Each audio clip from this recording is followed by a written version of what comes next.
अस्सलाम वालेकुम। जैसे कि आपके इल्म में होगा कि बांग्लादेश में प्रोटेस्ट स्टार्ट हैं गवर्नमेंट के ख़िलाफ़ और गवर्नमेंट के कुछ पॉलिसीज़ के ख़िलाफ़। लेकिन क्या आप जानते हैं कि बेसिकली इन प्रोटेस्ट का क्या मकसद है? और ये जो प्रोटेस्टर्स हैं इनके क्या डिमांड्स हैं, क्या ऑब्जेक्टिव्स हैं और क्या गोल्स हैं? तो ये चीज़ बांग्लादेश के जो हालात हैं वो हमें देखने के लिए इसलिए देखना चाहिए अब उनको जानने की इसलिए ज़रूरत है क्योंकि वो ना सिर्फ़ बांग्लादेश की जो पॉलिटिक्स है उसको उन प्रोटेस्ट ने इफ़ेक्ट किया बल्कि पूरी जितने भी मतलब मज़लूम और महकूम कौम है उनके लिए एक मैसेज और एक मोटिवेशन है। देखें अगर हम बांग्लादेश की गवर्नमेंट को देखें तो बांग्लादेश में एक टोटली जो है सिविल डिक्टेटरशिप है।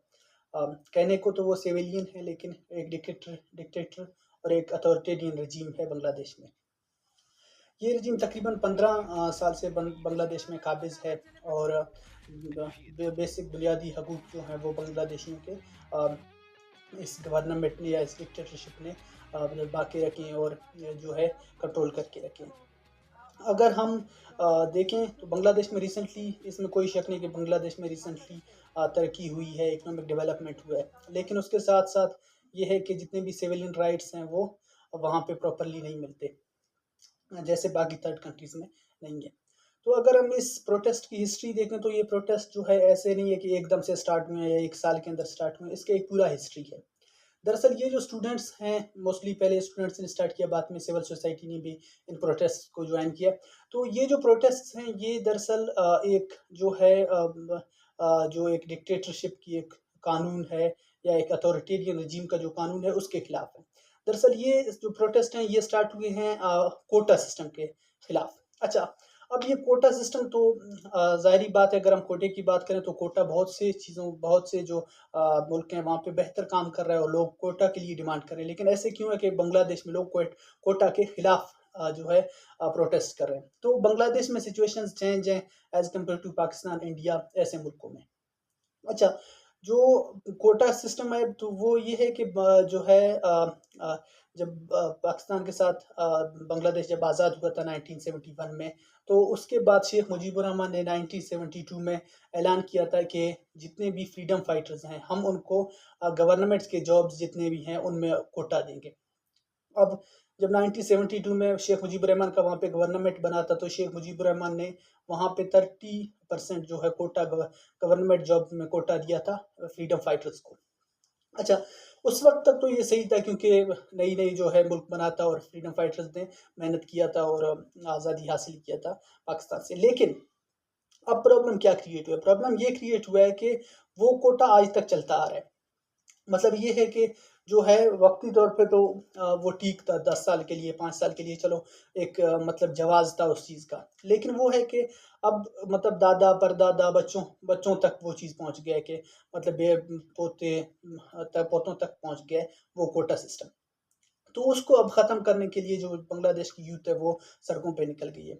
अब ये है कि 15 साल से ये जो शेख हसीना की गवर्नमेंट है वो वहाँ पे काबिज़ है। अब ये हुआ था कि 2000 सबसे पहले 2018 में इस जो कोटा है इसके खिलाफ प्रोटेस्ट स्टार्ट हुए थे।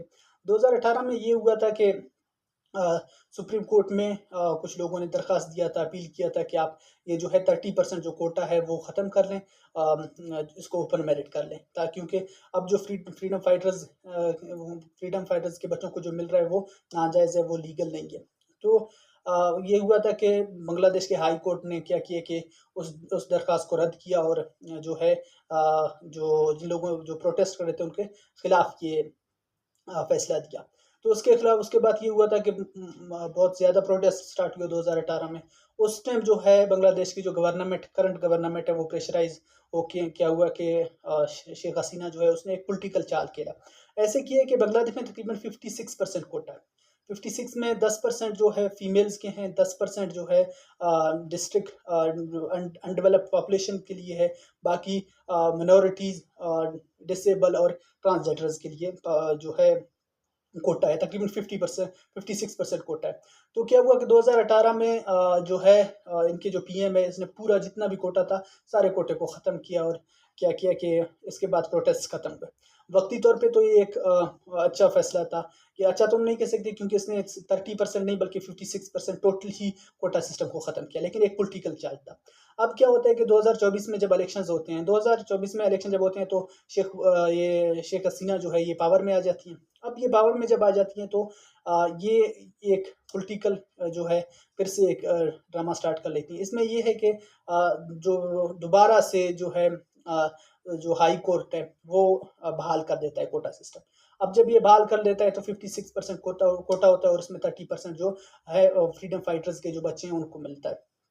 अब ये क्या हुआ कि शेख हसीना जो है ये 30% अक्सर अपने पार्टी मेंबर्स के लिए इस्तेमाल करता है, अपने लोगों को मतलब फ़ेवर देने के लिए, अपने लोगों को ब्यूरोक्रेसी में लाने के लिए, अपने लोगों को जो गवर्नमेंट मशीनरी है उसमें लाने के लिए ये 30% इस्तेमाल करता है कोटा जो है गवर्नमेंट जॉब्स का। अब ये है कि ये देखना ज़रूरी है कि 2024 में जब इलेक्शन हुए थे, तो उसमें सिर्फ़ एक पार्टी ने इलेक्शन लड़ा था और वो जो है श जो शेख हसीना जो हैं पीएम, इनकी पार्टी ने सिर्फ़ ल लड़ा था।